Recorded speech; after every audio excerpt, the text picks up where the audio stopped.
جمعرات کے دن گئے اور پورے 40 دن کے بعد سوموار یعنی پیر کو واپس آئے۔ اسلام نے بھی ان دنوں کے روزوں کو نیک عمل قرار دیا ہے، یعنی جمعرات اور پیر کے دن، لیکن یہ نفلی روزے ہیں، فرض نہیں ہیں۔ اس کے علاوہ یہودی فرعون سے نجات پانے کی یادگار کے طور پر 24 گھنٹے کا روزہ رکھتے ہیں۔ اس دن جسے یہ یوم کپور کہتے ہیں، یہودی یہ دعا کرتے ہیں، اے اللہ تو نے اس دن کی تقدیس خروج مصر کی یادگار کے طور پر فرض کی ہے۔ مسلمان بھی 10 محرم کو، جسے یوم عاشورہ کہا جاتا ہے، ایک نفلی روزہ رکھتے ہیں، جو کہ نبی اکرم صلی اللہ علیہ وسلم کے دور سے چلا آ رہا ہے، جس کا نواس رسول سیدنا حسین رضی اللہ تعالیٰ عنہ کی شہادت سے کوئی تعلق نہیں ہے۔ یہ سب روافض کا من گھڑت واقعہ ہے۔ یقیناً 24 گھنٹے کا روزہ بڑا سخت ہے، اس لیے اسلام میں اعتدال پیدا کیا گیا اور اس وقت کو صبح صادق سے غروب آفتاب تک محدود کر دیا گیا، تاکہ مسلمانوں کی بڑی تعداد یہ روزہ رکھ سکے اور انہیں اس میں کوئی پریشانی بھی نہ ہو۔ یہودیوں کے روزے میں کھانے پینے، نہانے، چمڑے کے جوتے پہننے، کریم، لوشن، تیل، پرفیوم وغیرہ کے استعمال کرنے اور ازدواجی تعلقات قائم کرنے کی ممانعت ہوتی ہے۔ عیسائیت، ابتدائی دور کے عیسائی ایسٹر سے پہلے 40 دن تک روزہ رکھتے تھے، جن میں سے اتوار کا دن مستثنی ہوتا تھا، یعنی 6 ہفتوں کے دوران 34 دن روزے رکھتے تھے، اور ایسا وہ حضرت عیسیٰ علیہ السلام کی صحرا نشینی کی یادگار کے طور پر کرتے تھے۔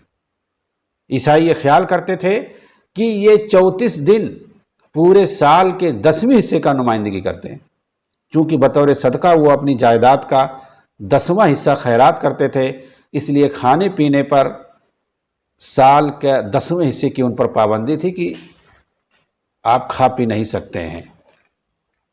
عیسیٰ علیہ السلام نے روزے کے بارے میں اپنے حواریوں کو یہ ہدایت بھی فرمائی ہے کہ زیادہ خوش دلی کے ساتھ رکھا جائے روزے کو، چہرہ اداس نہ بنایا جائے اور نہ ہی بھوک و پیاس سے پریشان ہو کر کے چہرے کو بگاڑا جائے، جس سے کہ ریاکاری اس کے اندر دکھائی دے۔ ہندوازم، ہندوستان کے ہندوؤں میں روزہ رکھنا ایک مستحسن عمل سمجھا جاتا ہے، لیکن یہ فرض نہیں ہے۔ مختلف مواقع پر ہندو روزہ رکھتے ہیں، جیسے سورج گرہن کے موقع پر، کسی مقدس شخصیت کے جنم دن پر یا کسی مخصوص تہوار پر دوپہر کے بعد وہ روزہ کھول لیتے ہیں۔ بھارت میں پرانے زمانے سے ہی روزے کا تصور پایا جاتا ہے، جسے عرف عام میں ورت کہا جاتا ہے۔ ورت کیوں رکھا جاتا ہے اور اس کے احکام کہاں سے آئے، اس بارے میں ٹھیک کچھ نہیں کہا جا سکتا، مگر مذہبی اور سماجی روایات چلی آ رہی ہیں جن کی پابندی میں یہاں روزہ رکھا جاتا ہے۔ ہندوؤں میں ہر بکرمی مہینہ کی 11-12 تاریخوں کو اکاوشی کا روزہ ہے، اس حساب سے سال میں 24 روزے ہوتے ہیں۔ ہندو جوگی اور سادھو سنتوں میں بھوکے رہنے کی روایت پرانے زمانے سے چلی آ رہی ہے، اور وہ تپسیا، وگیان، دھیان کے دوران عموماً کھانے سے پرہیز کرتے ہیں۔ حالانکہ ہندوؤں کے یہاں روزے کی حالت میں پھل، سبزی اور دودھ پانی وغیرہ کی ممانعت نہیں ہے، مگر بعض روزے ایسے بھی ہیں جن میں وہ ان چیزوں کا استعمال کبھی نہیں کر سکتے۔ یہاں خواتین اپنے شوہروں کی درازی عمر کے لیے بھی ورت رکھتی ہیں۔ سماجی حیثیت سے قطع نظر 8 سال سے 80 برس تک کے تمام افراد کو اس دن کھانے اور پانی دونوں سے پرہیز کرنا ہوتا ہے۔ علاوہ ازیں نئے چاند کے موقع پر، شیوراتری، سرسوتی جیسے تہواروں پر بھی ورت رکھنا ان کے یہاں عام ہے۔ جین دھرم میں روزہ کی شرائط بہت سخت ہیں۔ ان کے یہاں 40 دن کا روزہ ہوتا ہے۔ گجرات کے علاقے میں جینیوں کی بڑی تعداد ہے اور وہ ہر سال کئی ہفتے کا روزہ رکھتے ہیں۔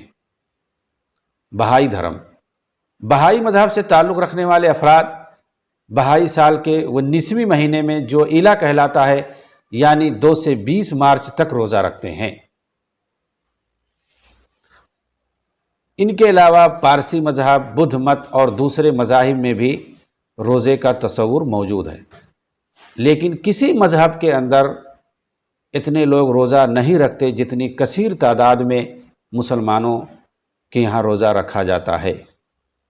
اسے پتہ چلا کہ یہ روزے کا تصور اسلام کے اندر کوئی نیا نہیں ہے، بلکہ تمام مذاہب کے اندر کسی نہ کسی شکل میں پایا جاتا ہے، لیکن واضح طور پر، مکمل طور پر، بااتم طریقے سے جو موجود ہے وہ صرف اور صرف اسلام کے اندر ہے، جس کا ایک واضح تصور ہے، جس کا ایک واضح مقصد اور ہدف ہے، جس کے فوائد اسلام کے اندر کتاب و سنت کی شکل میں بتائے گئے ہیں۔ اللہ رب العالمین ہمیں رمضان کے مہینے کے اندر سچائی کے ساتھ، صدق دل کے ساتھ، اجر و احتساب کے ساتھ روزہ رکھنے کی توفیق عنایت فرمائے۔